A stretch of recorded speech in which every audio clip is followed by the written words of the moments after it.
Salve, salve, meus amigos! Professor Kleber Pinho, vamos lá? Vamos de direito penal hoje, vamos falar sobre culpabilidade. Culpabilidade é o nosso assunto de hoje. Um abraço aos nossos alunos da mentoria da turma de polícia do professor Kleber Pinho. Nossos alunos aí de outras mentorias, sejam bem-vindos aí nesse nosso curso de direito penal. E todos aqueles que estão nos acompanhando pelo YouTube e pelo Spotify. Um abraço e vamos para cima. Bom, direito penal, culpabilidade. Lembra, vamos fazer uma pequena revisão. Lembra que pela teoria tripartite, ou o conceito analítico de crime, que tem a teoria bipartite, tripartite e quadripartite, né?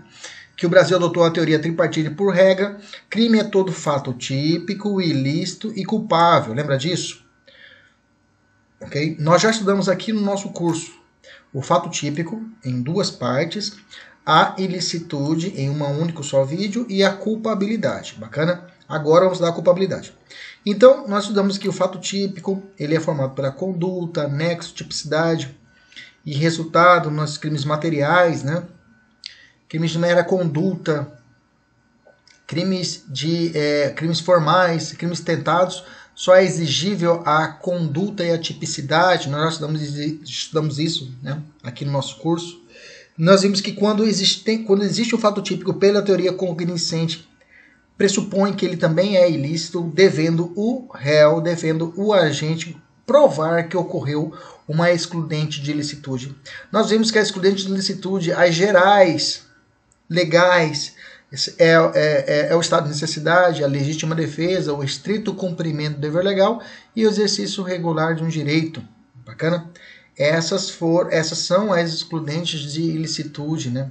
Gerais, estabelecidas pelo nosso Código Penal. Lembrando que existem as excludentes supralegais, grande exemplo é o consentimento do ofendido, e as excludentes legais específicas. Por exemplo, o próprio aborto nas situações legais estabelecidas pelo Código Penal, ou a utilização de coação física para impedimento do suicídio, nos crimes de constrangimento legal, que é uma excludente de ilicitude, ao crime de constrangimento ilegal.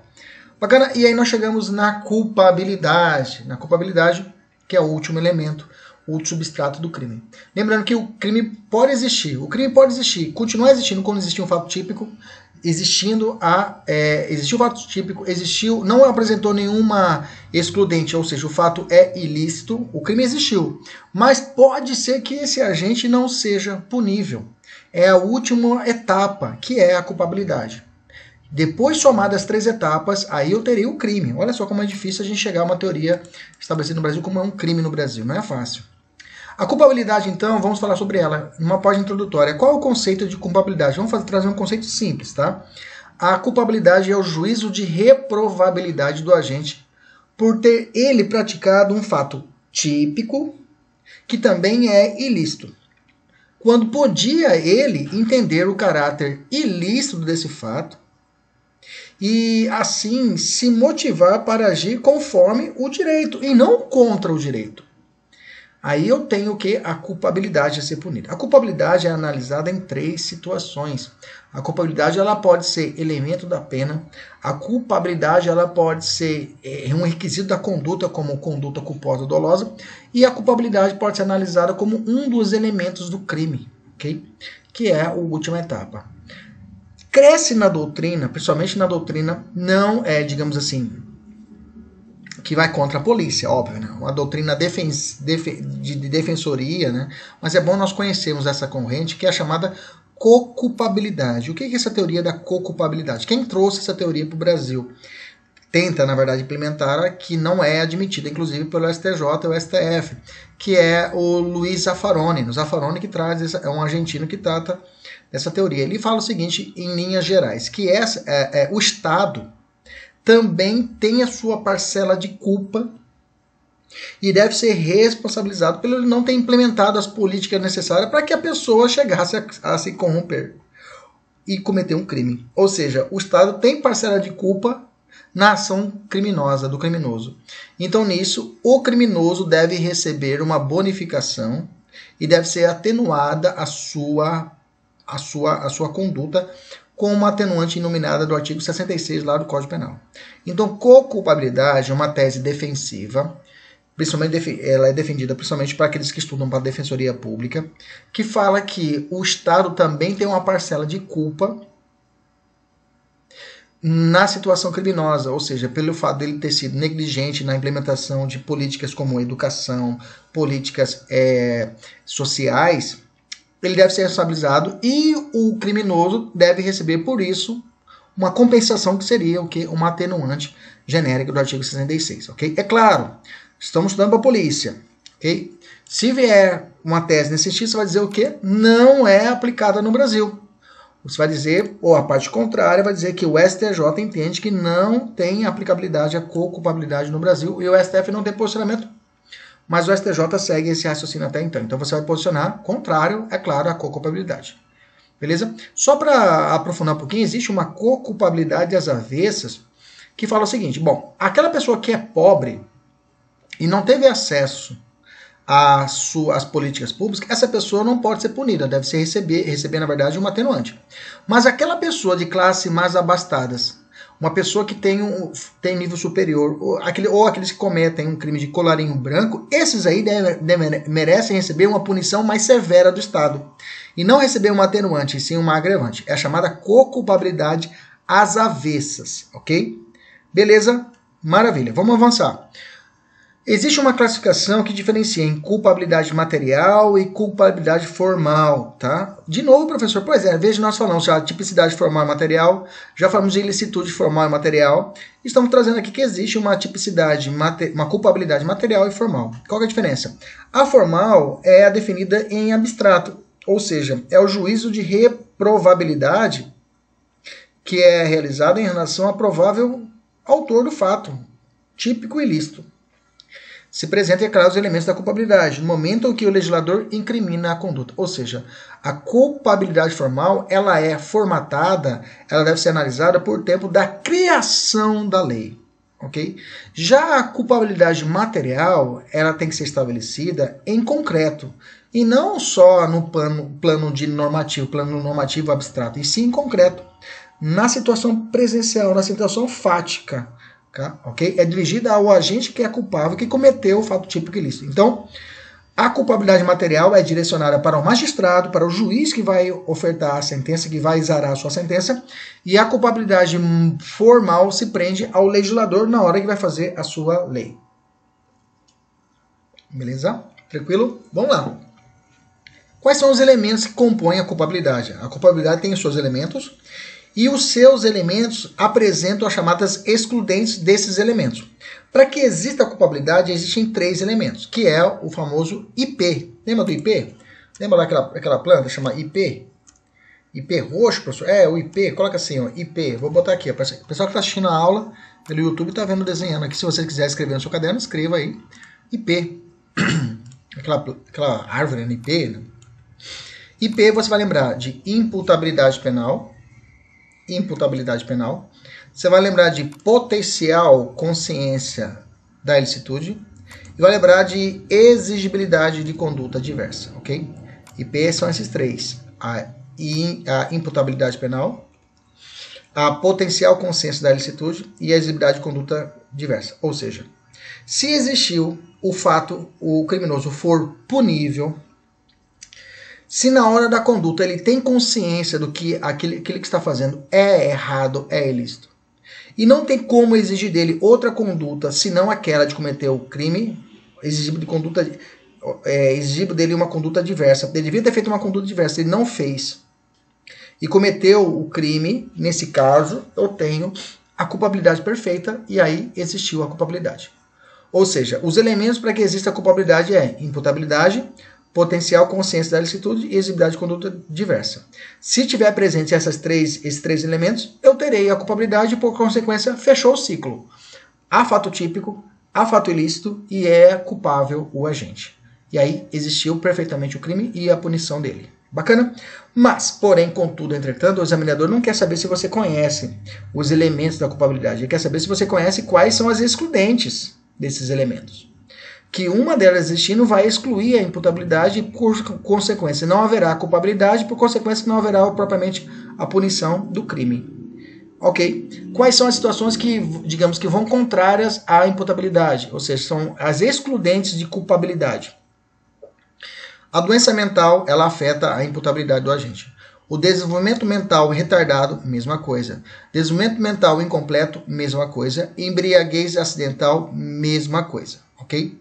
Nesse caso, eu tenho o que? A possibilidade da caracterização da inimputabilidade. Inimputabilidade. Ok? Nesse caso, a incompleta aqui está falando a respeito do maior de 18 anos, ok? Menor de 18 anos.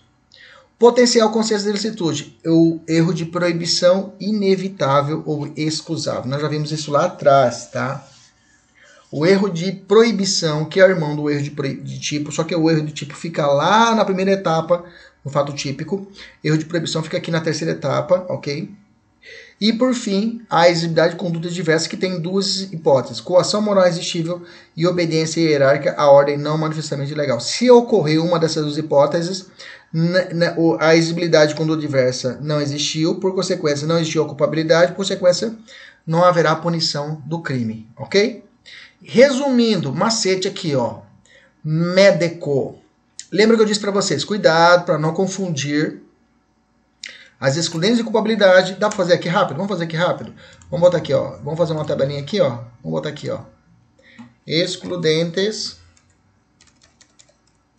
de ilicitude. Peraí, vamos dar aqui, vamos fazer uma mágica aqui agora. Peraí.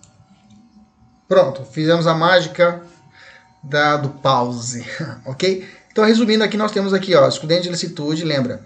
Está necessidade, legítima defesa, estrito cumprimento do dever legal ou exercício regular do direito, ok? Esses são excludentes de ilicitude. E excludente de culpabilidade, lembra do médico. Não é médico, é médico mesmo, tá? Minoridade, embriaguez, doença, erro de proibição, coação moral resistível e obediência hierárquica, beleza? Se você, isso aqui já te salva numa questão, tá? Examinadores, às vezes, bancas querem sacanear com você, coloca misturado e quer saber qual é a culpabilidade, qual é a ilicitude, você já vai saber de cabeça. Beleza? Vamos falar sobre inimputabilidade, tá? Que é esse primeiro bloco da culpabilidade, que é o primeiro grupo de excludentes, da culpabilidade. Qual é o sistema, qual critério o sistema utilizado para saber se a pessoa ela é imputável ou é inimputável? Bom, o artigo 26 do Código Penal, para o doente mental, tá, ou desenvolvimento mental incompleto, utiliza o critério biopsicológico, tá? Biopsicológico, tá? Por doente mental, um desenvolvimento mental incompleto ou retardado, o biopsicológico, ok? Beleza, tranquilo. Aí eu falei doente mental incompleto é menor de 16 anos. Não, eu falei bobagem lá atrás, tá? Nada a ver, tá? Desculpa aí, foi mal. Doente mental ou desenvolvimento mental incompleto ou retardado. Todos esses eu vou usar o critério biopsicológico. Menor de 18 anos é inimputabilidade. Faltou aqui colocar a inimputabilidade aqui do lado, tá? Beleza, vamos descer. Isso mesmo, faltou aqui mesmo, ao menor de 18 anos. Vamos lá. Então eu tenho os inimputáveis. Inimputáveis, primeiro é o critério utilizado para o doente mental ou desenvolvimento mental incompleto ou retardado, o biopsicológico. Excepcionalmente, foi adotado o sistema biológico para o menor de 18 anos, ok? Menor de 18 anos é um sistema biológico, bem como o critério psicológico para a embriaguez completa proveniente de caso fortuito ou força maior. Então, quais são as causas de inimputabilidade? Eu tenho a minoridade no artigo 27, doente mental incompleto, doente mental retardado, embriaguez completa de ateniente de caso fortuito ou força maior. Vamos para o menor de 18 anos. Quando vem menoridade na prova, meus amigos, de cara ele vai te cobrar a teoria da atividade. É muito comum na prova. A aplicação da teoria da atividade. Olha só essa questão. Laura, nascida 19 de julho de 2005 e inimiga declarada de Lívia, nascida em 14 de dezembro de 2000, sendo que o principal motivo da rivalidade está no fato de que Lívia tem interesse no namorado de Laura. Durante uma festa em fevereiro de 2020, Laura vem a saber que a Lívia anunciou para todos que tentaria manter relações sexuais com o referido namorado. Soube ainda que Lívia disse que na semana seguinte iria desferir um tapa no rosto de Laura, na frente de seus colegas, como forma de humilhá-la. Humilhá-la. Diante disso, para evitar que as ameaças de Lívia se concretizassem, Laura, durante a festa, desfere facadas no peito de Lívia, mas terceiros intervêm e encaminham Lívia diretamente para o hospital. 2 dias depois, Lívia vem a falecer em virtude dos golpes sofridos. Descobertos os fatos, o Ministério Público ofereceu a denúncia em face de Laura, que pela prática do crime de homicídio qualificado. Confirmados integralmente os fatos, a defesa técnica de Laura deve pleitear o reconhecimento da inimputabilidade do agente. É isso. Ela nasceu em 2005, bacana?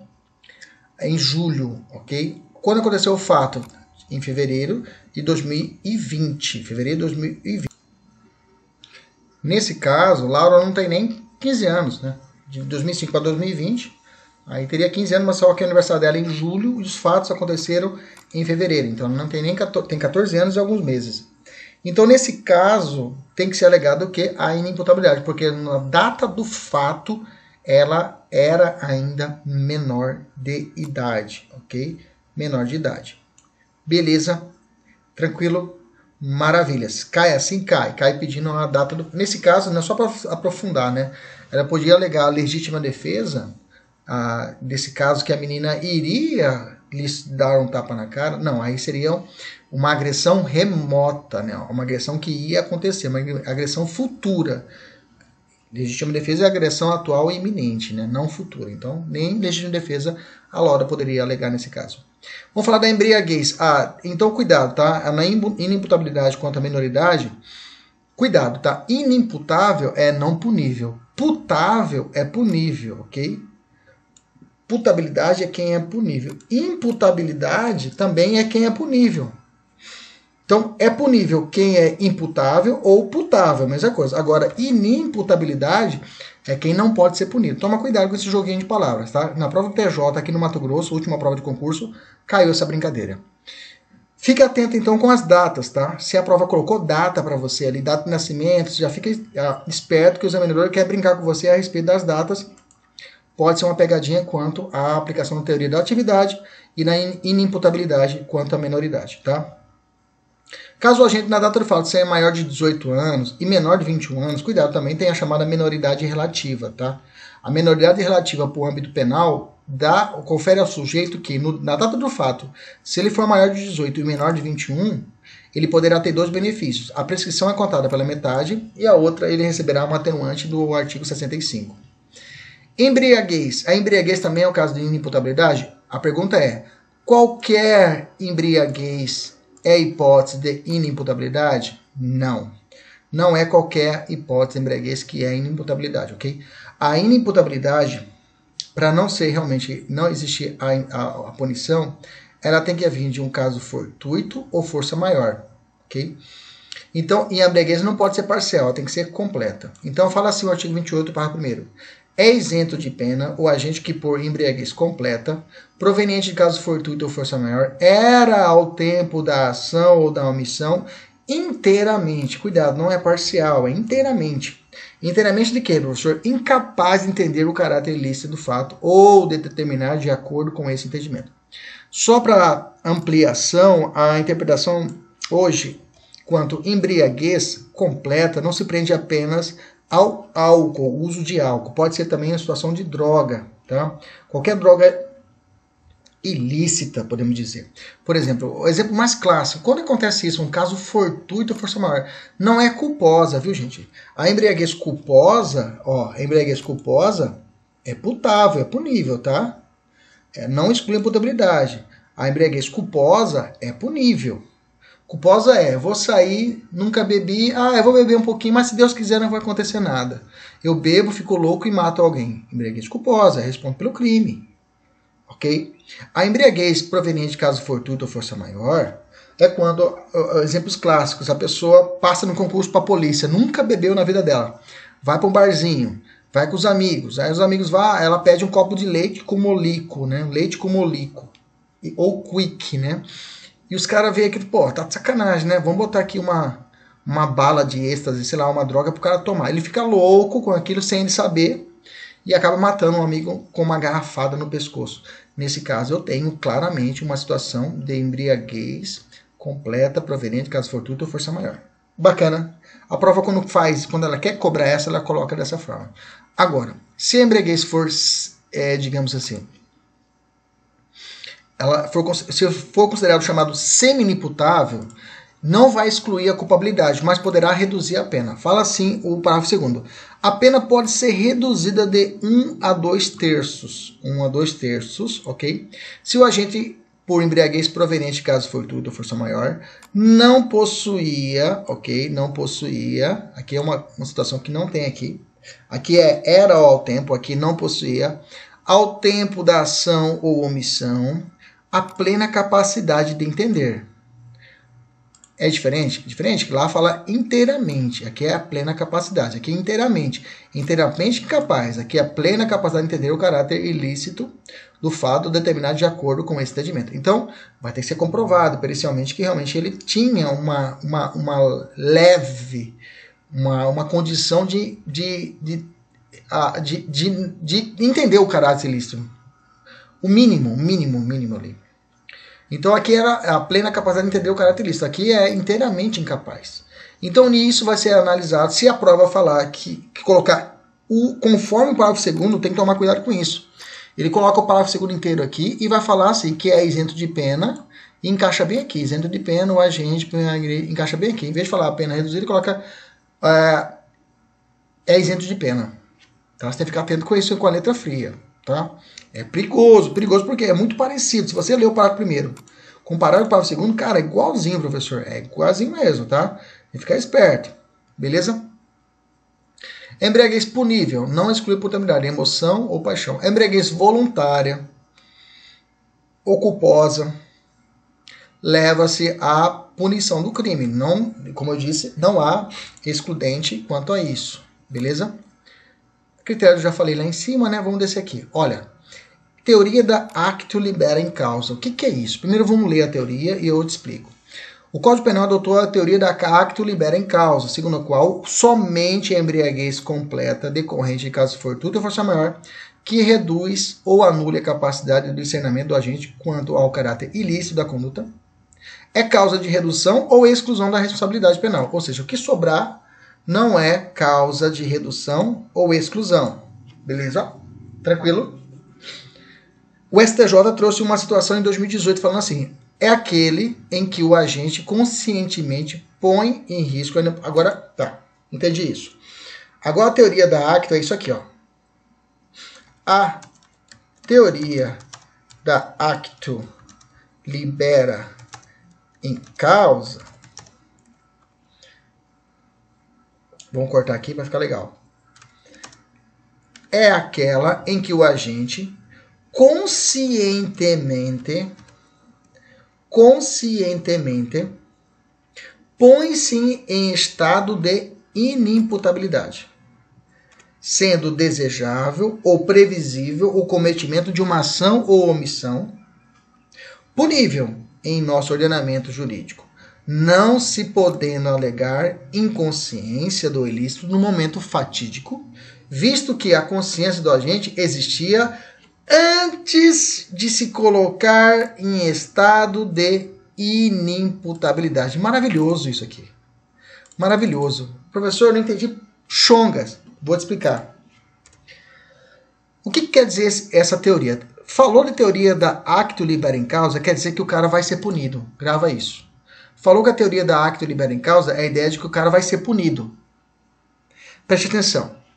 O que significa isso? É quando a pessoa ela se coloca em risco, em situação de inimputabilidade, para poder alegar a excludente.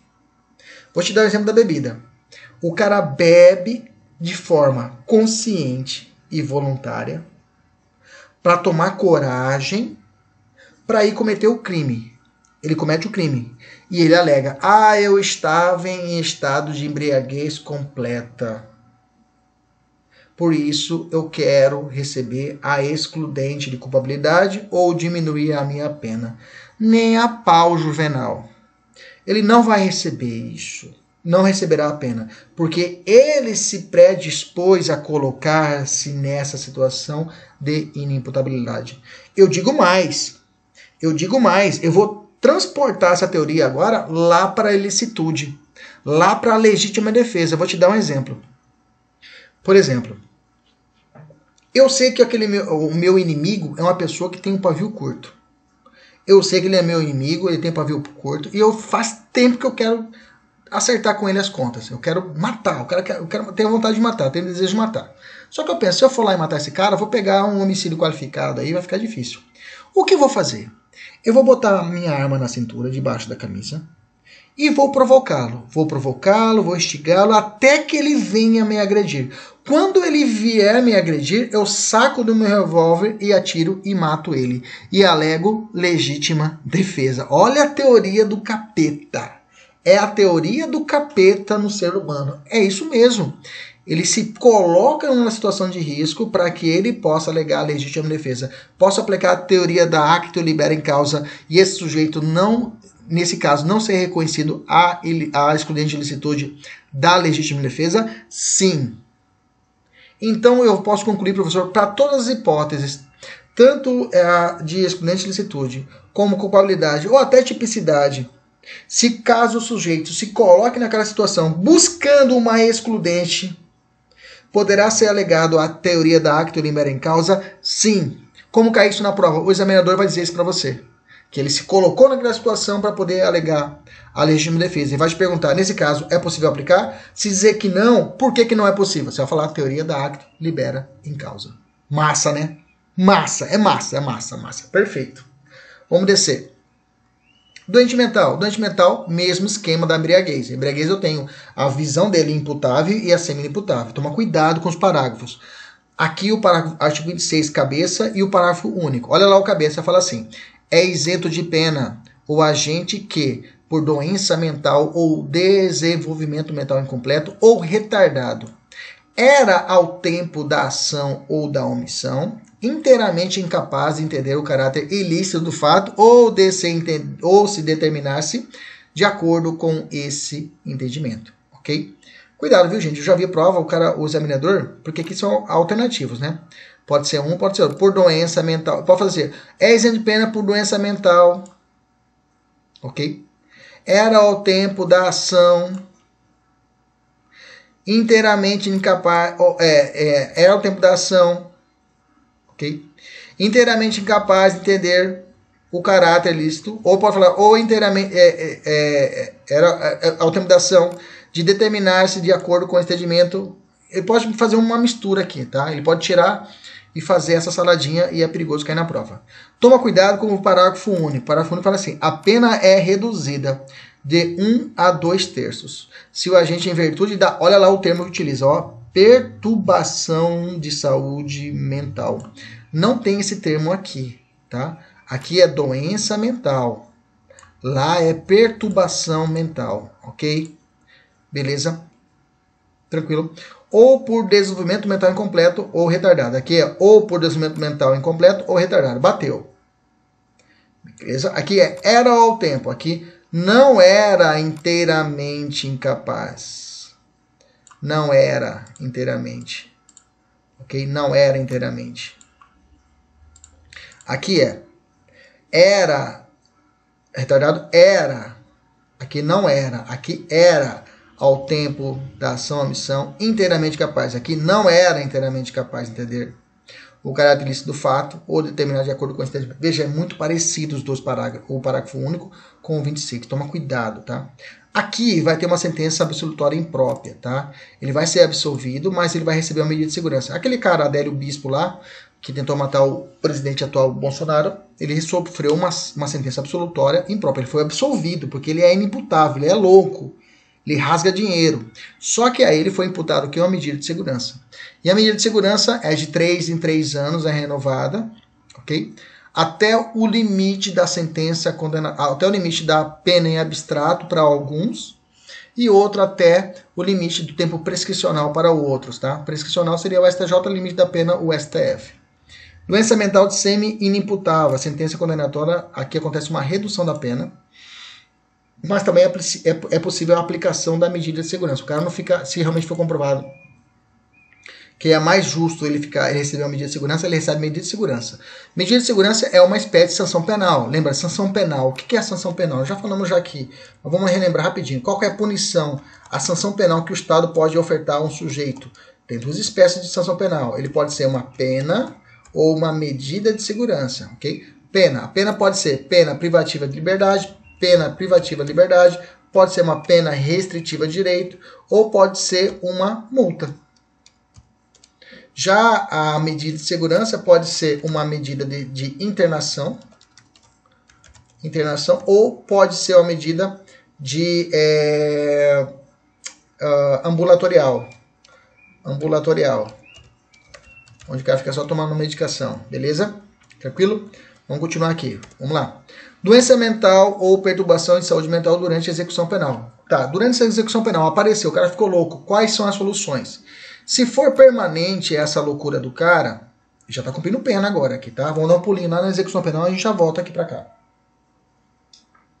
Se ele estiver já cumprindo pena, aplica o artigo 183, que fala que autoriza o juiz da execução penal, de ofício, a requerimento do Ministério Público, substituir por medida de segurança. O cara está cumprindo uma PPL, uma pena privativa de liberdade, ficou louco, substitui por uma medida de segurança. Se for uma causa transitória, transfere-se condenado para um hospital de custódia de psiquiatra e, uma vez curado, retorna ao estabelecimento normal. Tá? Clemilson foi denunciado no Ministério Público por ter praticado lesão corporal de natureza grave. No curso da execução penal, resta comprovado ele ser portador de enfermidade mental, o que determinou a sua absolvição imprópria.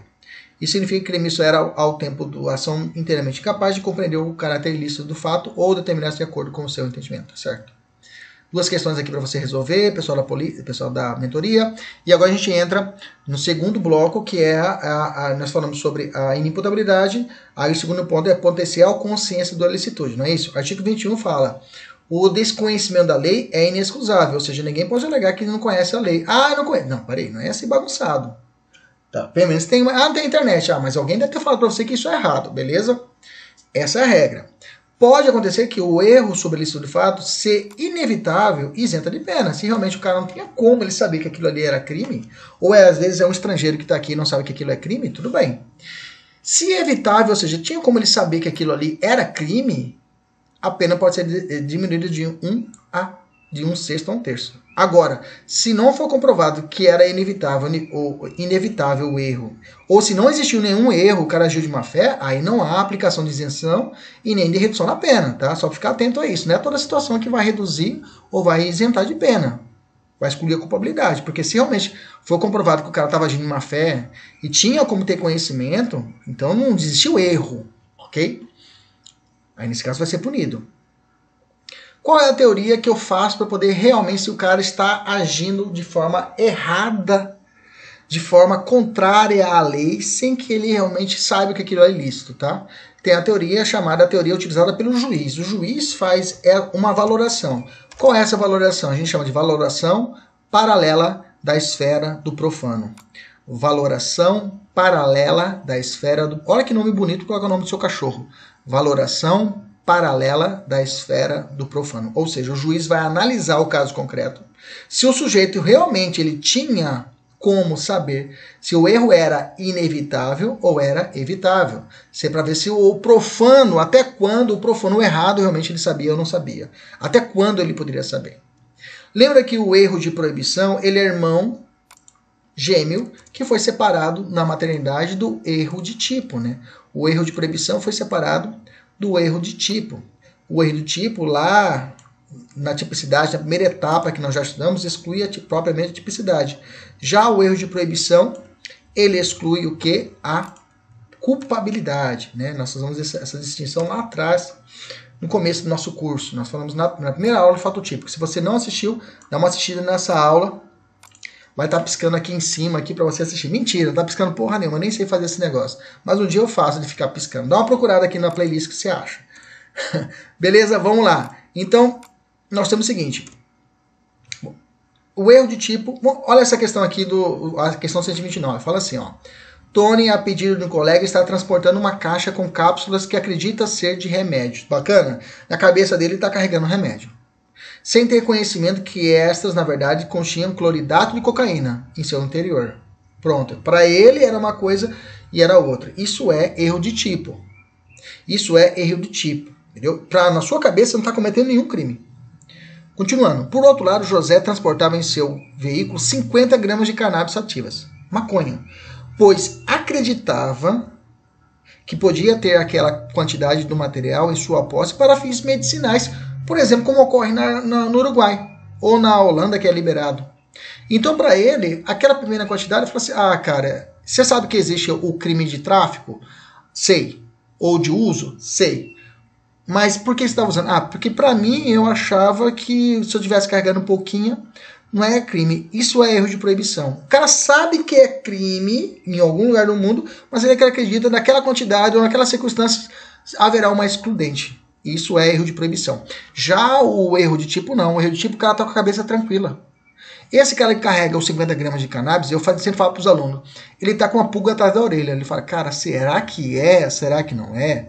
O erro do tipo não. O erro do tipo, o cara tá tranquilaço. Para ele aquilo ali não é crime. Bacana?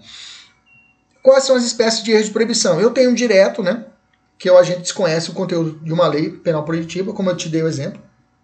Tá? O credor, ao ser avisado que o seu devedor está de mudança para outro país, ingressa clandestinamente em sua residência e subtrai bens do valor da vítima, da dívida, né? Acreditando que está agindo fazendo justiça pelas próprias mãos. É crime, né? Erro de proibição é isso. Ele acredita que a situação que ele está fazendo, para aquilo ali, não é crime. O cara entrar na casa dele, ó, você está me devendo uma TV. Ah, é? Cala a boca, vou pegar essa TV aqui. Você está me devendo um valor de 5 mil. Ah, é? Vou pegar essa TV e esse notebook. Você não pode fazer isso. Posso, você está me devendo. Crime. Exercício arbitrário das próprias razões, entendeu? Mas para ele acredita que está agindo no direito dele. Isso é erro de proibição direto, que é o comum. O indireto, tem que ficar esperto. Nesse daqui, o cara pensa que está agindo... Nós já falamos sobre ele, quando nós falamos de discriminantes putativas, lá na primeira aula do fato típico. Dá uma olhada lá. No finalzinho da primeira aula do fato típico, nós falamos sobre discriminantes putativas.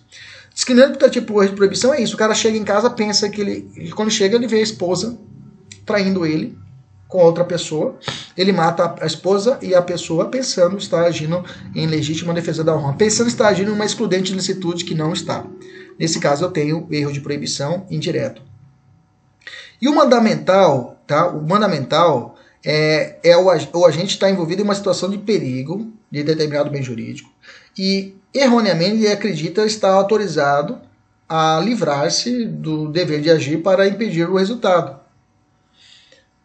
Esse aqui só seria possível nos crimes homicídios próprios. Professor, impróprios, melhor dizendo. Nos crimes homicídios impróprios. Aquelas pessoas que têm o dever de agir. Lá no artigo 13, parágrafo 2º. Lembra do salva-vidas? O bombeiro, a mãe para a criança, o médico para o paciente, o delegado para o preso, custodiado. Ok? Por exemplo, vou te dar o exemplo do erro de proibição mandamental. Um pai de família está totalmente válido para o trabalho, mas em situação de pobreza abandona o filho de pouca idade e a própria sorte, matando por acreditar que nesse caso não tem obrigação de por ele zelar. Então ele está pobre, está quebrado, ele tem a obrigação de cuidar do filho, mas ele larga o filho, abandona o filho, porque ele acredita que nesse caso não teria obrigação de cuidar do filho se o filho tiver abandonado, né, na rua, a própria sorte. Bom, se ele está na rua, então ele tem a própria sorte, então ele vai desenrolar, ele vai viver, vai tentar sobreviver. Erro de proibição mandamental. Então esse pai, que ele está lúcido, pode trabalhar, mas ele está em uma situação de total pobreza. Ele deixa a criança, abandona a criança de pouca idade na rua, de própria sorte, e acaba matando e a criança acaba morrendo, né, por acreditar que nesse caso não tem obrigação de zelar por essa criança, entendeu? Então, nesse caso, o pai ele responde por esse erro de proibição, que ele acha que ele não teria esse dever de obrigação de cuidar se a criança estiver morta, digamos assim. Em todas essas três modalidades, eu vou aplicar se for inevitável, isenta de pena, se for evitável, eu posso diminuí-la de 1/6 a 1/3. Ok? É claro, né? Essa do indireto, legítima defesa da honra, né? Para o cara provar que realmente ele não tinha conhecimento, ele estava agindo uma discriminante, eu acredito que estava acontecendo a legítima defesa da honra. Cara, se o cara tiver uma meia televisão, sabe que não existe mais isso no Brasil, entendeu? E nesse caso, com certeza não será aplicado nenhum tipo de erro de proibição. O cara tem que ser, sei lá, um índio isolado. E lá na tribo deles fazem isso, aí tudo bem, tá? Mas na prática não vai virar, não vai colar o erro de proibição indireto quando ele estiver diante de uma situação, por exemplo, de legítima defesa da honra, ele acreditar que está agindo, mas não está agindo porra nenhuma.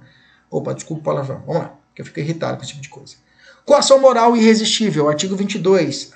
Agora nós viramos, agora nós estamos falando de exigibilidade de conduta diversa, tá? Exigibilidade de conduta diversa.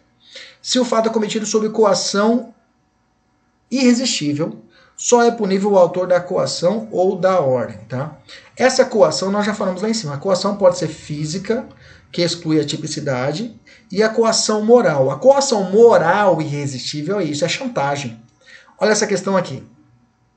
Astolfo, nascido em 15 de março de 1940, sem qualquer envolvimento pretérito com o aparato judicial, no dia 22 de março de 2014, estava em sua casa, um barraco na comunidade conhecido como Favela da Zebra, localizada em Goiânia, Goiás, quando foi visitado pelo chefe do tráfico da comunidade, conhecido pelo vulgo de Russo.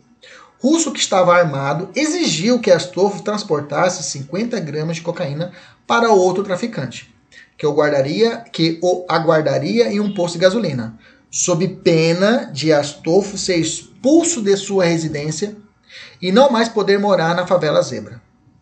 Bom, Astolfo, então, se viu obrigado a aceitar a determinação. Pronto, aqui eu tenho o quê? Coação moral resistível. Se Astolfo for preso, se ele for preso, ele pode ser acusado como tráfico? Sim. Houve o crime? Sim. O fato é ilícito ou é ilícito? Fato ilícito, ok? Houve fato típico, houve fato ilícito, mas não será culpável pela excludente de culpabilidade, que é a coação moral irresistível, ok? Por não existir a exigibilidade de conduta diversa dele, ok? E a outra legal, outra excludente de culpabilidade legal é a obediência hierárquica. Se você ler o 22, e se você não ficar atento, a segunda parte dele, você pode errar a questão. Presta atenção. Fala assim, ó. Artigo 22 fala assim: se o fato é cometido, em estrita obediência à ordem não manifestamente legal. O que é uma ordem não manifestamente legal? Ou seja, é uma ordem, é legal, a ordem é legal. Ok? De superior hierárquico, só é punível o autor da coação ou da ordem. O que é uma ordem não manifestamente legal? Ou seja, é uma ordem legal aparente. Você olha para a ordem e você fala, tá tudo certo. Exemplo, um juiz chama o oficial de justiça e fala assim, oficial de justiça, eu quero que você faça a prisão daquele promotor de justiça pela prática de um crime inafiançável. Um crime afiançável, melhor dizendo. Em hipótese em que caberia ao flagrante não caberia flagrante de um promotor de justiça. Okay? Caso verifique que o oficial de justiça realmente não possuía o conhecimento de se tratar de uma ordem legal, fique isento. Vou melhorar o exemplo. Esse exemplo ficou bom. O juiz chama o oficial de justiça. Oficial de justiça, vem cá. Quero que você faça a prisão daquele promotor de justiça. Ah, beleza. O juiz vai, tudinho, faz a documentação, expede alvará. Beleza? Determinar o mandado de busca e apreensão, mandado de prisão, assina, beleza, junta, e o oficial de justiça desloca com a guarnição. Chegando lá, falou, parceiro, promotor, você tá preso. Aqui, mandado de prisão. Aí o promotor olha o seguinte, esse juiz é inimigo pessoal meu. Primeiro ponto é esse. Segundo ponto, o senhor oficial de justiça. Olha aqui, esse juiz está afastado do CNJ. Ele não tem jurisdição, ele não pode determinar a prisão de ninguém. E você, como você veio aqui me fazendo a prisão, você vai responder por abuso de autoridade juntamente com o juiz. O oficial de justiça vai falar, não, peraí, doutor. Para mim, a ordem era manifestamente legal.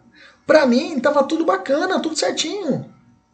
Então, nesse caso, eu só cumpri a missão porque eu tenho uma ordem hierárquica. Eu tenho que obedecer a ordem do juiz. E para mim, a ordem era legal. Nesse caso, se o oficial de justiça for processado, ele pode suscitar o quê? A excludente de culpabilidade. Ele só obedeceu a ordem de um superior, que para ele a ordem era correta. É mais ou menos, meus amigos, quando o soldado nazista ele matava um judeu na Segunda Guerra. Quando ele matava o judeu, não é porque ele não queria, porque estava na lei. E além disso, havia uma ordem do superior hierárquico que falava mata ele tinha que matar. Entendeu? Então para ele a ordem era manifestamente legal. Entendemos isso? Beleza? Então, toda vez que você vê isso, você já sabe que é obediência hierárquica. Lembrando que a obediência hierárquica, essa excludente, se encaixa perfeitamente somente nos casos de relação de administração pública. No âmbito privado, não se aplica-se obediência hierárquica. Pode aplicar outra coação moral, por exemplo, mas não obediência hierárquica. Ah, fulano de tal levou... tem uma questão, inclusive, de uso de emprego de... O vigilante, né? O vigia, melhor dizendo, de uma determinada padaria, foi obrigado pelo dono a utilizar arma de fogo. Entendeu? Ó, você tem que obrigar a usar arma de fogo. Ah, mas não posso usar. Ah, você vai ter que usar. Isso é obediência hierárquica.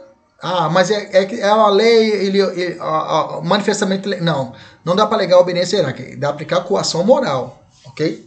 Mas nesse caso, nem a coação, nem a obediência hierárquica, tá? O STJ tem entendimento que o cara responde por porte ilegal de arma de fogo. Bacana? Tranquilo? Por hoje é só. Até a próxima, se Deus quiser. Nos acompanhe nas nossas redes sociais para estar sempre aí antenado. Se inscreva aqui no nosso canal. Sempre a gente tem novidades das nossas aulas para o curso de polícia e outros mais. Um abraço, até mais. Tchau, tchau.